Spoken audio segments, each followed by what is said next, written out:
Trade approved. Welcome to NLEX, Robert Bolick at CJ Perez to Barangay Ginebra.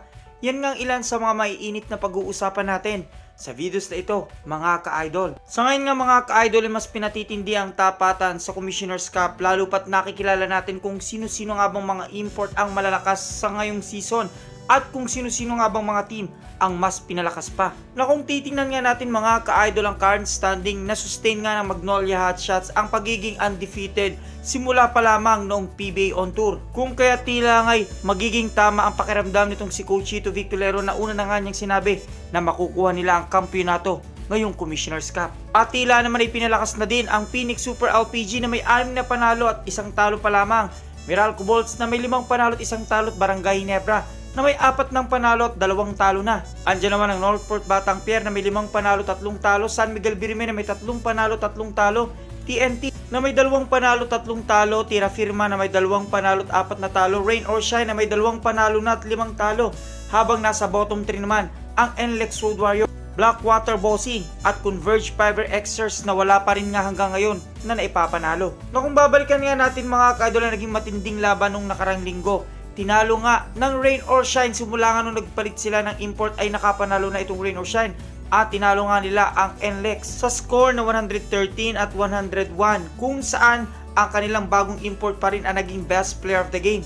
Na itong si Demetrius ngayon nakakuha ng 23 points, 18 rebounds at 4 assists. Habang tinalo naman ng Northport Batang Pier ang San Miguel Birimen sa score na 115, 101 mga ka-idol. At ang naging best player of the game dyan ay walang iba kundi itong si Arvin Tolentino pa rin na nakakuha ng 28 points. Sa kabilang banday, nabawian naman sila ng Meralco Bolts dahil tinalo nga sila sa score na 125-99. Na naging best player of the game dyan ay walang iba kundi ang bagong import ng Meralco Bolts na si Zach, kung saan nakakuha nga ng malaking puntos na 54 points at 7 rebounds. At sa naging matinding laban naman ng Magnolia Hotshots at San Miguel Birimen, tinalo ng Magnolia ang San Miguel Birimen sa score na 94-90.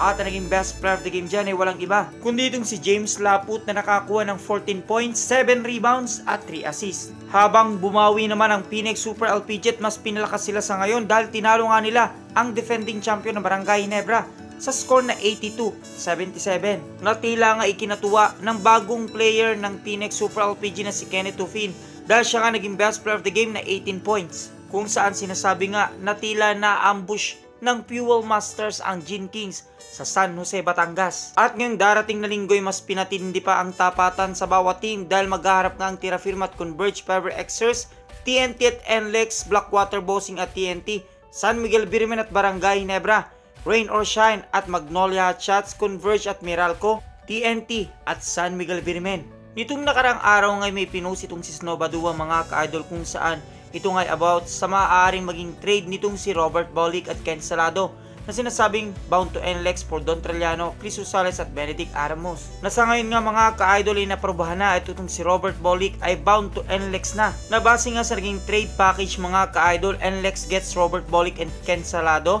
San Miguel gets Don Trellano by Northport at Northport gets Ben Adamos, Chris Rosales, Alin Bulanade, Jeppe Faundo at second round pick season 49 from NLEX at second round pick season 51 from SMB. Sa akin nga marami nagtatanong kung sino nga ba ang nanalo sa trade na ito. At para naman sa Barangay Ginebra na masasabi nating malakas din naman ngayong conference mga ka-idol kahit wala itong si JB. Maganda rin naman ang pinakikitang team up nitong si Tony Bishop, Maverick Ahamnisi at Christian Standardinger sa lineup ng Barangay Ginebra. At ngayon nakadagdag pa ang pagdating nitong si LA Tenorio. Pero sa kabilang banday tila may hinahanap pa rin ng Barangay Ginebra. Lalo pat nagpost na naman itong si Snow Badua na sinasabing Predator, tumatagay na ng bilog. Survey lang po. Alam naman natin mga ka-idol na matagal na rin namang nalilink itong si CJ Perez sa Barangay Ginebra na hindi nga lang matuloy-tuloy. Pero sa pagkakataong ito, tila ay matutuloy na ang pangarap nitong si CJ Perez na maging bahagi ng Barangay Ginebra. Lalo pat handa ng pakawalan ng Barangay Ginebra itong si Aljon Mariano na nasa unrestricted free agency na nga mga ka-idol. Bukod dyan mga ka-idol itong si Japit Aguilar ay nagpaplano na rin mag-resign sa Barangay Ginebra. At mga isang araw nga mga ka-idol ay magugulat na lamang tayo na itong si CJ Perez ay nakasuot na ng jersey ng Barangay Ginebra. Na kung kayong tatanungin ko, sang-ayon ba kayo na makakuha ng Barangay Ginebra itong si CJ Perez? Kung may kasagutan, suggestion, question, advice, just comment down below mga ka-idol. At maraming salamat sa inyong panonood.